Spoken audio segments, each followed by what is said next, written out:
Selamat sore ibu-ibu yang terkasih di dalam kasih Kristus. Selamat bertemu kembali di awal Oktober 2020 ini dalam kebaktian Komisi Perempuan GKP Rehoboth Jatinegara.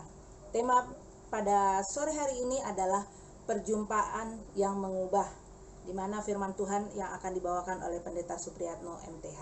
Mari kita naikkan pujian bersama-sama, kita naikkan bertemu dalam kasih-Nya.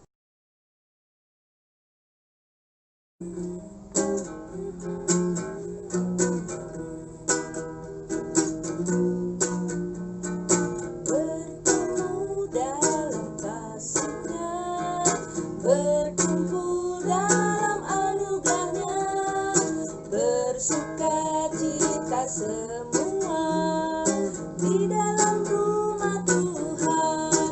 Oh saudaraku dan saudariku, Yesus cinta dan mengasihimu. Mari bersuka cita semua di dalam rumah Tuhan. Sekali lagi, bertemu dalam kasih-Nya, berkumpul dalam anugerah-Nya, bersuka cita semua di dalam rumah Tuhan. Oh saudaraku dan saudariku, Yesus cinta dan mengasihimu. Mari bersuka cita semua di dalam rumah Tuhan.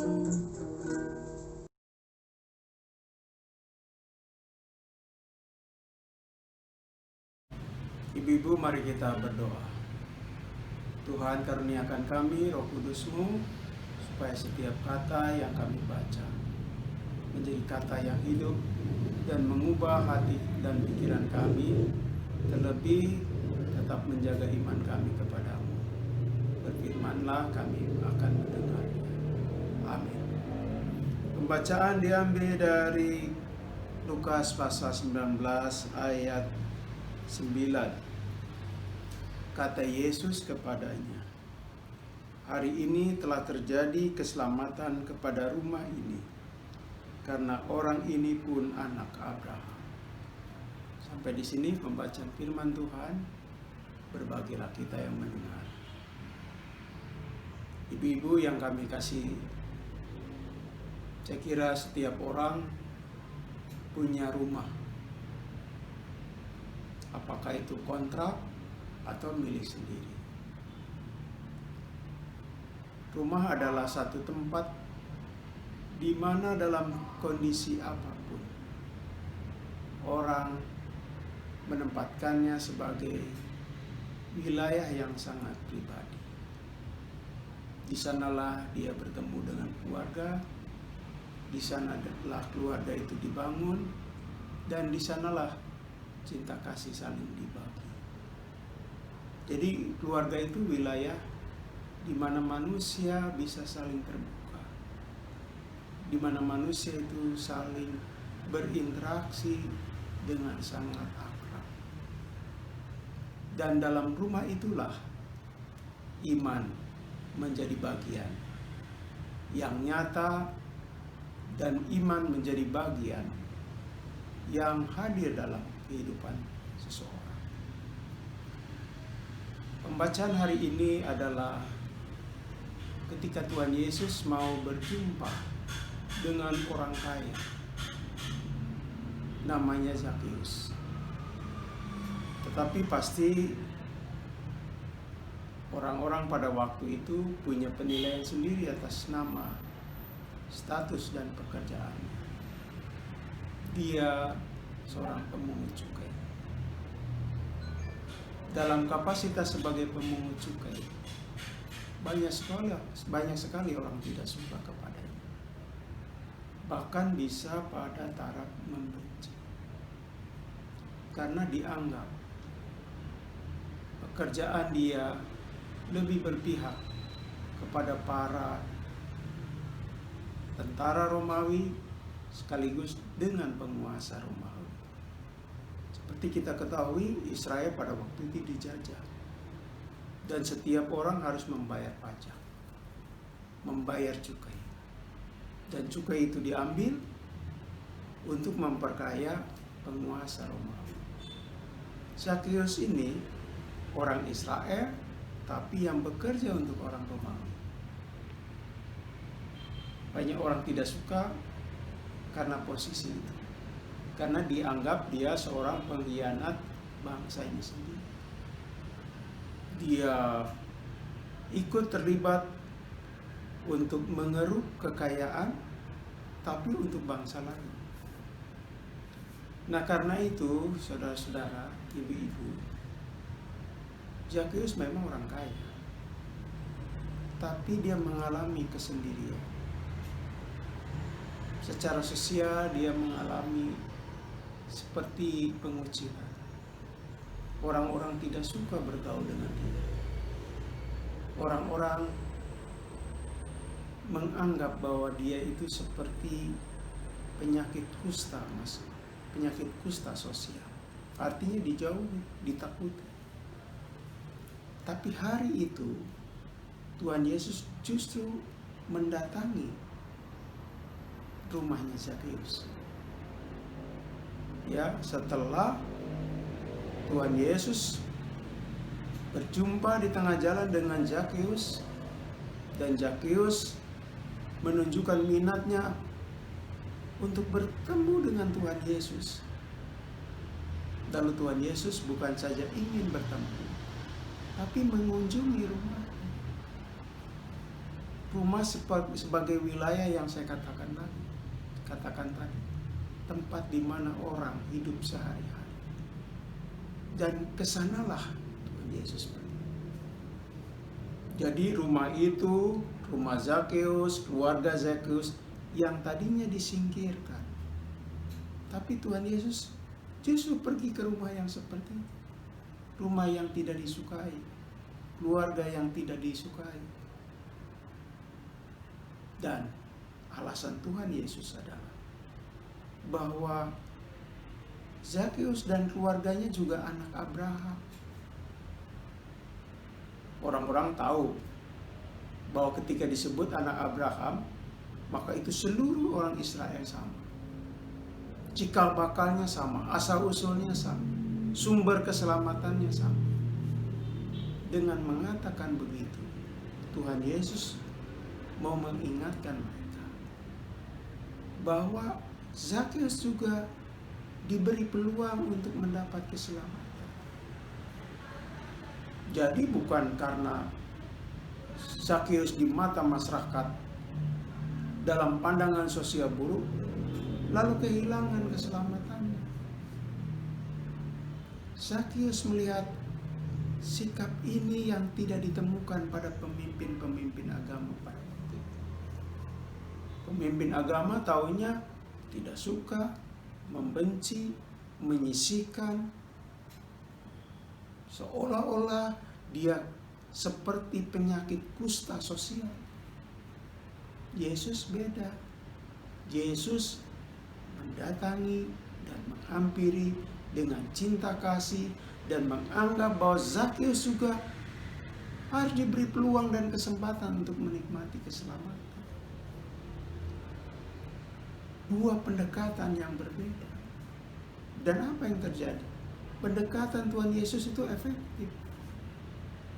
Orang-orang yang disebut pemimpin agama pada waktu itu menilai dengan menyisihkan, dengan membenci, supaya Zakeus kemudian sadar dan mengubah hidup. Ternyata tidak. Malahan dengan pendekatan Tuhan Yesus yang mengunjungi, yang menyapa, bahkan hadir dalam rumahnya, apa yang terjadi? Lebih efektif. Terjadi perubahan besar yang sungguh luar biasa. Kalau kita membaca firman Tuhan ini, pasti ibu-ibu sudah tahu bahwa katanya separuh dari kekayaannya akan kuserahkan kepada orang miskin. Dan kalau ada kekayaannya hasil memeras dari pihak lain, akan dikembalikan, bahkan berkali-kali lipat. Jadi ternyata Zakheus punya sikap dan hati yang seperti itu. Dengan pendekatan pemimpin agama, dia seolah-olah tidak menyadari, tidak punya kesadaran pribadi untuk mengubah. Tapi dengan Tuhan Yesus melakukan pendekatan bahwa Zakheus kalau dinilai orang yang hilang, domba yang tersesat, dicari, bukan dibiarkan. Dan setelah diketemukan, dirangkul, maka domba itu kemudian mengubah diri. Dalam kehidupan sehari-hari, ada saja toh orang yang tersesat. Ada saja orang yang meninggalkan Tuhan. Ada saja orang yang tidak menggubris tentang kebesaran Tuhan. Dia pergi. Ada orang yang kemudian mengatakan, biar aja dia pergi. Nanti juga dia sadar sendiri. Ada pendekatan seperti itu. Tapi pendekatan Tuhan Yesus bukan dibiarkan seperti itu. Datangi, cintai, dan dengan rasa dicintai, orang itu sadar bahwa yang dilakukannya itu keliru, dan dia kemudian punya kemauan, tidak didorong oleh siapapun untuk mengubah dirinya. Ibu-ibu yang kami kasihi, pasti tahu ya sebuah pepatah yang kalau ada air, ada batu sekeras apapun, itu kalau dipukul-pukul, maka batu itu susah untuk terbelah. Tapi bagaimana bisa batu itu bisa terbelah atau kemudian berlubang? Itu dikasih tetesan air kecil sekali, tapi terus tetesan-tetesan berhari-hari, berbulan-bulan, mungkin bertahun-tahun. Ternyata batu itu bisa pecah atau berlubang. Hati manusia jauh lebih lembut daripada batu itu. Masa kan tidak berubah? Kalau tidak berubah, berarti ada yang keliru juga dari pendekatan kita.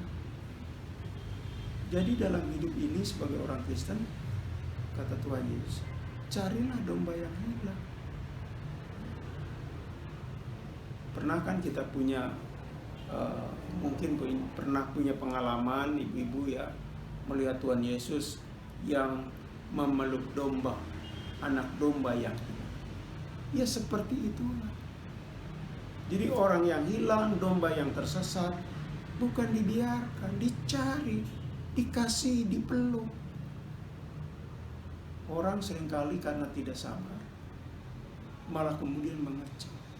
Kecaman itu tidak banyak menolong. Jadi disinilah perubahan yang besar. Banyak orang yang gampang sekali berubah. Dari buruk menjadi baik. Dari baik menjadi buruk. Tapi ada orang juga yang lama. Dari buruk, lama sekali prosesnya, baru menjadi baik.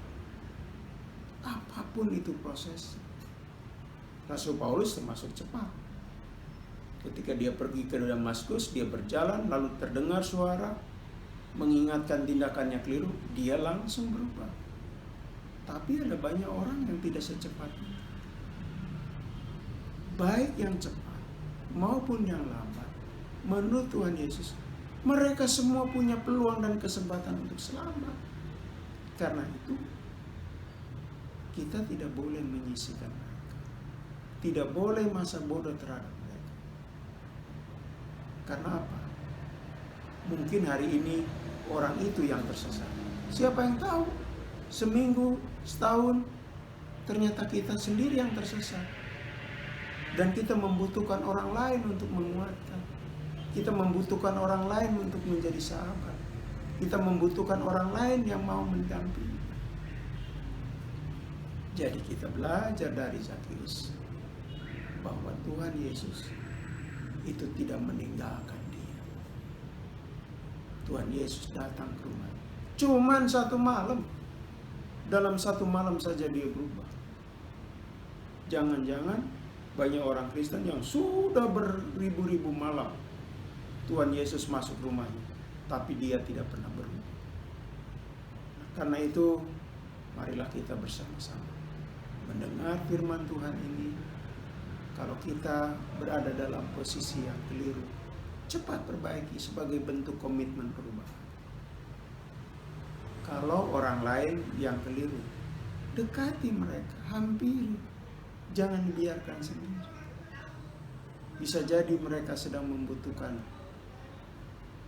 kehadiran kita, nasihat kita, ungkapan sayang kita, dan kehangatan cinta kita. Kiranya Tuhan memberkati kita semua. Amin. Ibu-ibu yang terkasih dalam Kristus, tiba saatnya kita akan memberikan persembahan kita sesuai dengan firman Tuhan yang terambil dari 1 Tawarik 29 ayat 17a. Aku tahu ya Allahku bahwa Engkau adalah penguji hati dan berkenan kepada keikhlasan. Maka aku pun mempersembahkan semuanya itu dengan sukarela dan tulus ikhlas. Persembahan dapat dikumpulkan dalam amplop dan diserahkan kepada pengurus Komisi Perempuan. Kita akan naikkan pujian dari Sungguh Ku Bangga Bapa.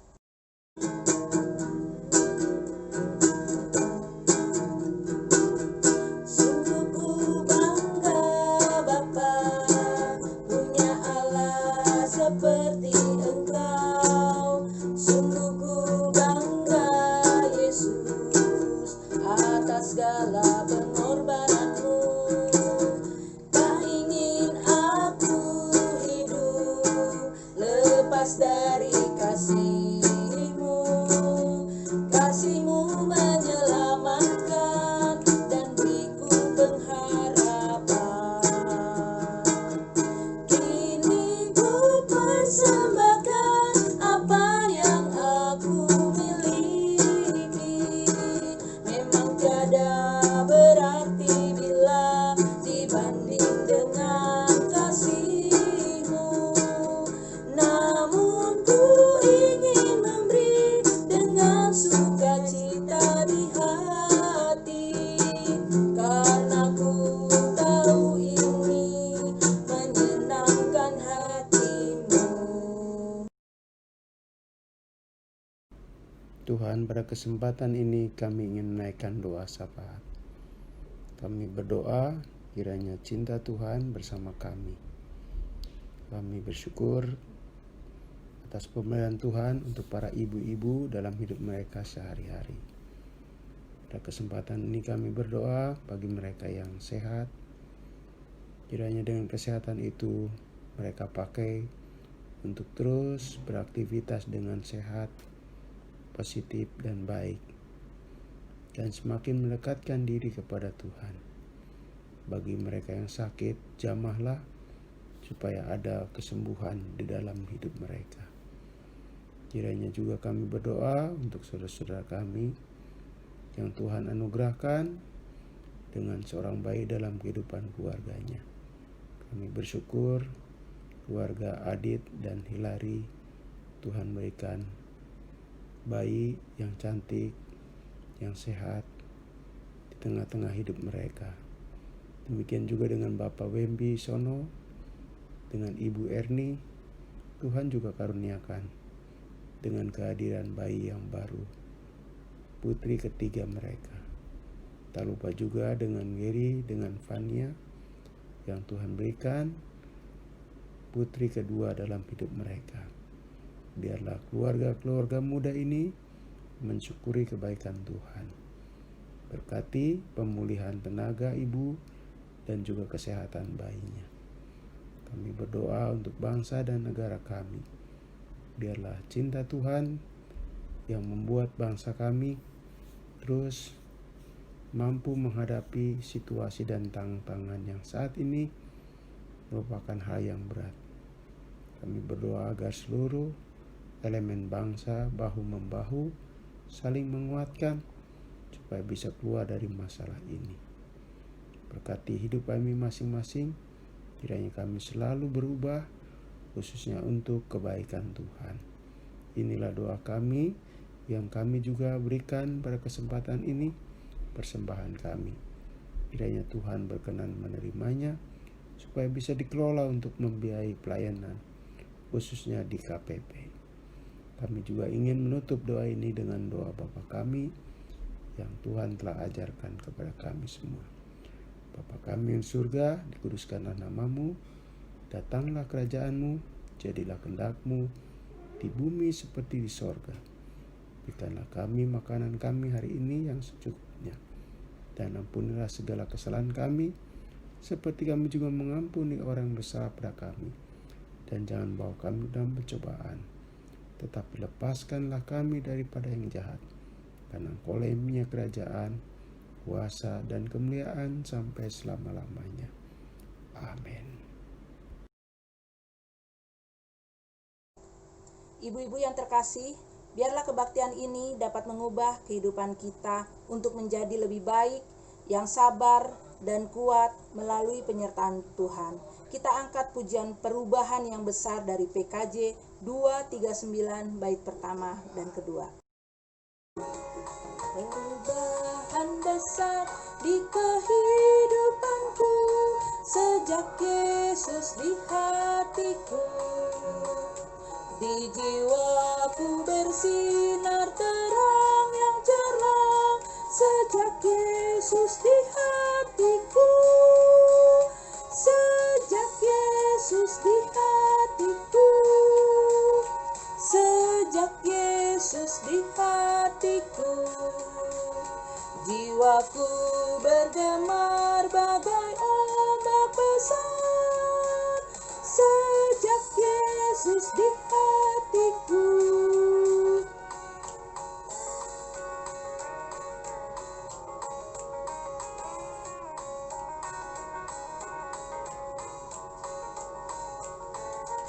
Tobat kembali ke jalan benar sejak Yesus di hatiku, dan dosaku dihapus, jiwaku segar sejak Yesus di hatiku.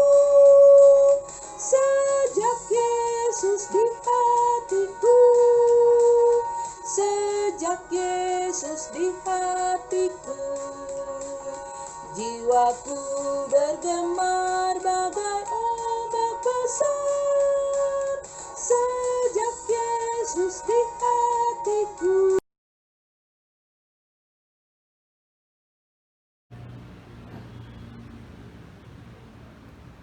Saudara-saudara, pulanglah dengan berkat Tuhan.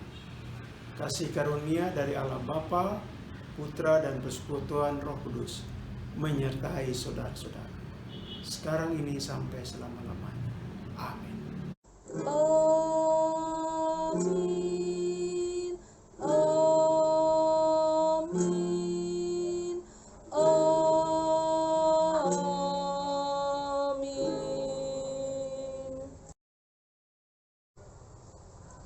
Ibadat telah selesai. Mari ibu-ibu yang ingin sharing atau berbagi pengalaman untuk menguatkan ibu-ibu yang lain, kami persilahkan.